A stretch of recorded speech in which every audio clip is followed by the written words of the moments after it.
one nun in, I'm going on with my calendar again. So you want it or not? Okay, then. But I told you this story already. It's just an example again, like there was one nun in Melli. She doesn't eat for many long years already. People come every Sunday, maybe one bus full. When there just to worship her or maybe just to be there and take her blessing. She doesn't even talk. She doesn't even preach. She just uses her gesture to tell people to recite Amitabha Buddha. That's all she does. When I was there, that's all she did. And how many people do anything? I was the only one that asked her how to be breatharian like her, and she was very happy. Other people, they think it's impossible. They don't even ask. They can't even be vegetarian, according to her teaching, not to talk about being breatharian like her. Watarian. And she told me, go step by step. And then I really can. Yeah, I really can. At that time, whenever I look at the food, I feel it's not clean. It's not easy for me to eat. I did not know that I could be breatharian already at that time. I didn't think. And then I could not eat anything anymore. I don't feel like eating. And then I just stopped. I did not stop until somebody provoked me. The abbot told me, oh, you eat only one time a day, but you eat like 3 meals together. I said, oh, yeah? Well, you eat 6 meals. And never mind. And then from that day, I just stopped. I didn't eat anything. Everybody was so scared because I continued working, like cleaning the houses or doing any chores that I should do in the temple. I was alone. And then they were very afraid that I might die or something. They keep asking, you don't eat, but you still working? I say, yeah. I don't eat if I don't want to. I eat if I want to. And they will keep looking at me all the time, until I could not bear it anymore. So I go back to normal. Yeah. It's very simple at that time. I did not prepare nothing. I did not go through 21 days period or nothing. I just like that. That day, no more. And don't feel anything. Don't feel like I missed something or like desiring for food. If I desired for food, it would be terrible. It wasn't. It wasn't any desire. It's so easy to transit, just jump from one to another. Oh, I thought, wow, this piece of cake. At that time, I don't have any disciple. I do anything I wanted. Life is more simple. No worry, no care in the world, and whatever I wanted come true. But I don't even want much. Just some small thing daily, like something if I cannot have it, then I say, I wish I could have that. And then it will come, just like that. Now I wish to see somebody, even though they're far away from, thousands of miles away from other country, from Europe, they will come see me. I just think, and then it come true all the time. And now I pray, I beg, and I don't know if it's coming or not. And now I don't care no more. I don't even wish for anything. Hey, whatever happened, happened.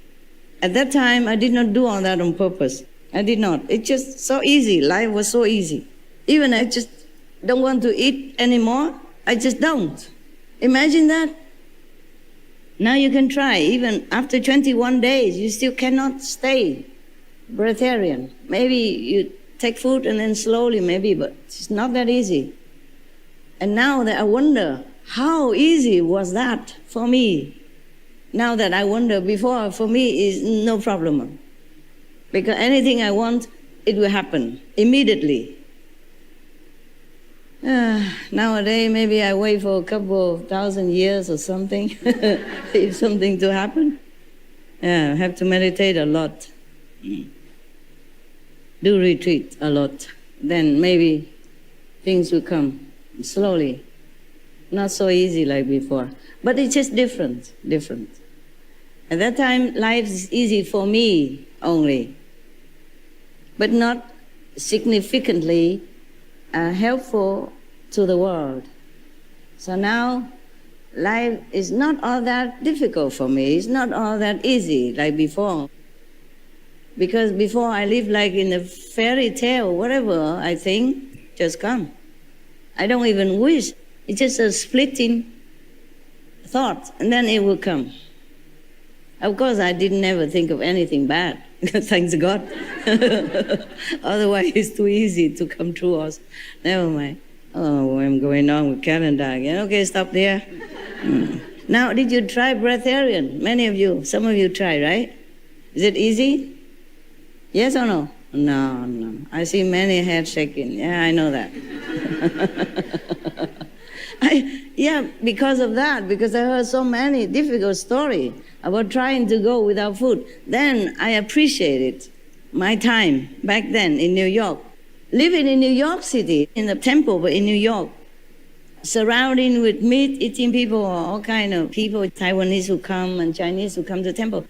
But I have no desire for food at all. And when I get bored with foodless, I try the first meal. Everyone keeps staring at me and asking questions and talking behind me. And I thought maybe I don't eat. I wasn't hungry or wanting to eat anything. I don't know, just as natural as I quit, as natural, I took food again. And then it tastes like dry grass. It tastes like nothing. Many days afterwards. And then I slowly get more used to with the taste. Otherwise, I didn't like anything. But to go without food has some benefit, just for me, okay? Easy life. But to go with food is benefit more the multitude, more affinity with people, okay? Many people. Food is the most working cause of all the people. Everybody works because of food, and to produce food, to plant food, to process food, to transport food, to store food, to sell food, to buy food, to cook food, to wash food, is a lot of work. So when we eat a morsel of food in this world, we have created a lot of affinity with many, many people. Therefore, we must meditate more to repay their kindness. It's just not because we pay the money. Of course, that's good also. Not because we pay, then we are clear of karma. It's not like that. Okay, so I go back to India. Right. So now this disciple or friend or companion of Mahavira was going near, very near, and goggling the face of that ascetic. And then he saw that the hermit was busy doing some strange penance. In India, they do many kind of penance, okay? You know already, right? I told many times. Some are hanging thing on their manly stuff to see how tough it is. Some are sleeping on their nails bed. Some are making a lot of fire around them in the midday sun in summer. Some are standing on one leg often or all the time, yeah? Some don't eat, maybe only once a while. Some eat only once a day. Some eat very little. Some eat only when somebody feeds them. Believing that doing all this kind of hardship on themselves, they will get liberation or see God. Some don't even wear clothes. They renounce everything, absolutely. Even women. Even ascetic women renunciate, they also wear nothing. Don't do that in Taiwan. Even if you clean your karma, the police will clean you. Huh? Okay? I'm not sure if it cleans any karma or not. But the police will give you some cleaning. In Taiwan, you cannot even go begging, like a nun or monks in India. You can do that only in a certain special occasion. Like once a year they make a ceremony to give a title to monks and nuns, yeah? Like if you want to be monks and nuns, then you apply, okay? And then that's like a shaving head ceremony, renunciate ceremony. Yeah, it takes maybe 2 months, right? I forgot. 剃度了，当和尚了，成大戒的多少个月？2个月哈？有1个月，有2个月。哦 ，OK。戒期不一样。1 or 2 months depends. And then at that time, after you finish your ceremony, then you can go out begging. Just symbolic, one time, no more. And then you have to either go into a temple somewhere to live, or live alone and practice by yourself, but not go out begging. In India, still can. That doesn't mean people will give them anything. Not necessary. I met one monk. 2 weeks he has nothing to eat because nobody gave him anything. And he had to try to sell something. And not many people buy either. Okay, so now, see, this ascetic, he was doing some strange penance. He was standing facing the sun with his head hanging down and arms straight up. Okay, we can imagine, each one imagine different. But the head hanging down, he's standing facing the sun and with his head hanging down and both arms straight up. His hair was having very long strands and hanging on the ground like the roots of some old banyan tree. So, due to the heat of sun rays, small insects falling from his unkempt hair were writhing. And out of compassion, he was picking them up and putting them back into his dense locks of hair again. Oh, God forbid. Gaushalak could not control his laughter, seeing this strange activity. Jokingly, he said, "Oh, abode of insect." He called the ascetic the abode of insects. This is an insult. You don't say reverence, this and that. I said, the abode of insects. Oh dear. What do you think you're doing? He asked. You are gathering insects and considering this act to be a penance? The hermit remained calm the first time.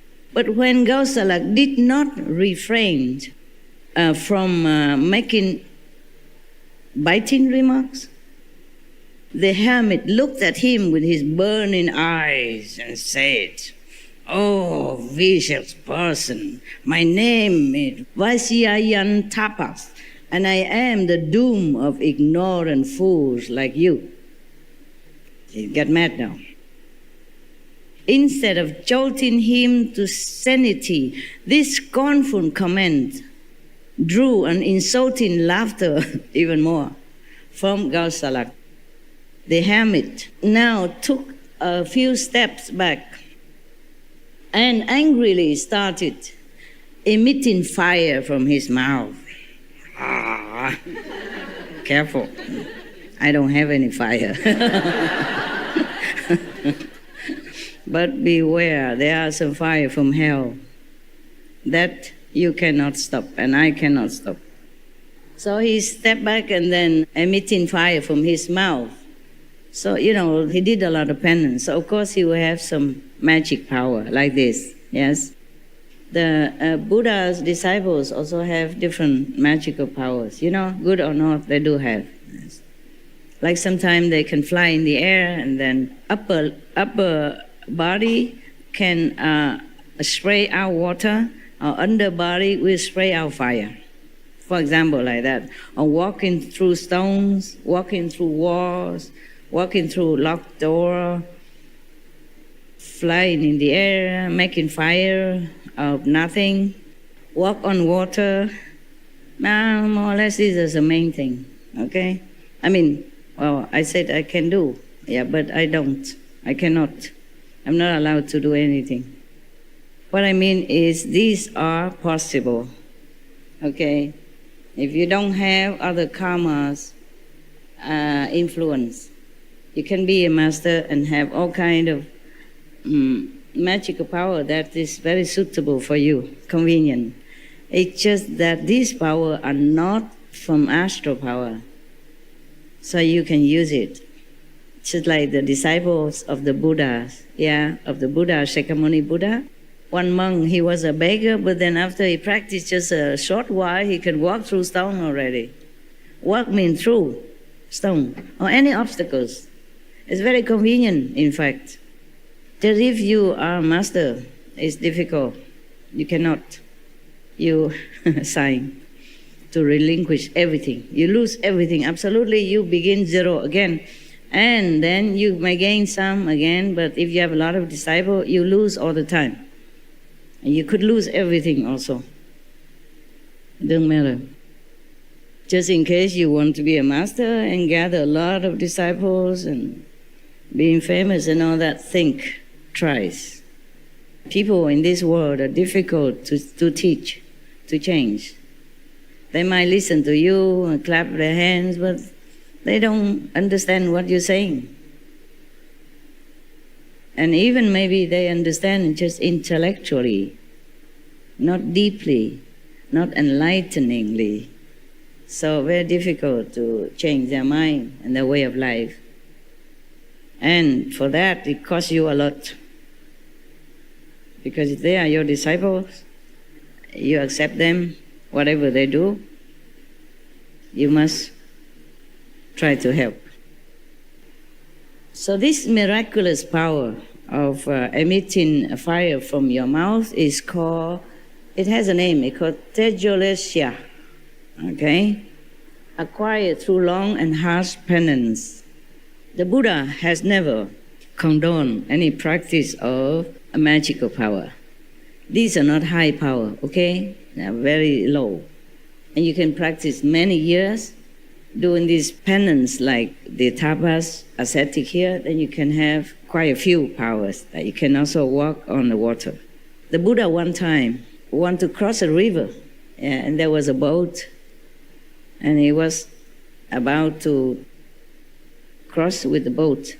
And then there was one guy next to the Buddha, he's showing off, something like, how can the Buddha even walk through the river on the water? Why he has to take a boat? So the Buddha asked him, how many years you practice? And then he just walked on the water. You know that guy? Yeah, the one who talked to the Buddha, he walked on the water to show off. And the Buddha asked him, how many years? How long did you practice until you get this power? He said, about 25 years. So he said, I have only 25 corn. I can cross, on the boat. The Buddha has always looked upon these children tricked with not very respectful attitude. He always told Maudalayana, tell him not to use magical power anymore, but he cannot help it. He get used to it. Yeah, he followed the Buddha, but he cannot forsake everything, except his hair and maybe his house. Yeah. So finally, he died by higher magical power. Maybe not higher, but they gathered together, many of them, to counter him alone. So he alone wasn't able to withstand their united power, because they was very angry with him. Maybe many times he make fun of them or something, or defeated them. So they were very angry. Yeah. So finally they gathered together, different sects, and then they killed him. He died tragically. You know already, right? I told you already. So within no time, a ball of fire rushed towards Gaushalak, who retreated with fear and ran to Mahavira, shouting in panic, Sire, sire, save me, this tapas will burn me. So when he reached Mahavira, Gaushalak fell at his feet. Hearing the pathetic call of Gaushalak, Mahavira was moved. He's always moved. Anybody in trouble or poor or weak or needy is always moved. There is no surprise. They did not even have to write this. I would know it. I would read it to you without the printed words. He was moved. Yeah, nothing new. How surprising, huh? So, turning back, he saw the approaching fireball from the compassionate heart of Shraman Mahavira flowed a spontaneous stream of cool, pacifying energy. When the nectar glance of Mahavira fell on the fireball, it subsided. The angry hermit was astonished to see his fireball dead, extinguished. So he recognized Mahavira as a much greater and more benevolent power than he. So he said, "Pardon me, oh embodiment of benevolence." That is on the contrary of the abode of insects. You see? Yeah, you have to learn manner. Negative words hurt and make people also angry. If they're not angry, at least they feel pain, hurt. So we should be careful what we say, unless really necessary. If not necessary, keep quiet. If we cannot say something kindly, benevolently, beautifully, then don't say anything. If the situation does not ask for, then save it. But this ascetic, he was truly very educated. He was angry then, but he wasn't angry if Gaushalak did not provoke him time and time, again and again. He already warned him to stop, he did not stop. So he got angry. But still, he has realization within him. He has spiritual education. So when he recognized somebody greater than him, he addressed him so reverently. That is the way we should always do. Yeah. When I was in the airport a few days ago, I always saw monks and nuns in the airport, and I always saved some money to offer. And I always call them reverend, or Maharaji, or Mataji. It depends on what religion they came from. If in Hindu, then I call them Mataji or Maharaji or Babu or Babaji or reverence. It's a Buddhist or anything, at least you call them reverence. Or if I see a Catholic, Christian monks or nuns, I always address them as father or mother. Yeah. And I bow and I put my head and bow myself before I say, "May I offer you something for your daily use?" Yes. And then I give. And they're always very, very happy. Yes. That's the way we should talk to someone who is trying their best against all temptation and trouble and obstruction in this world to be near God. Their best. Maybe their best is not the best, but that's their best. That's all they can do in their circumstances and their strength.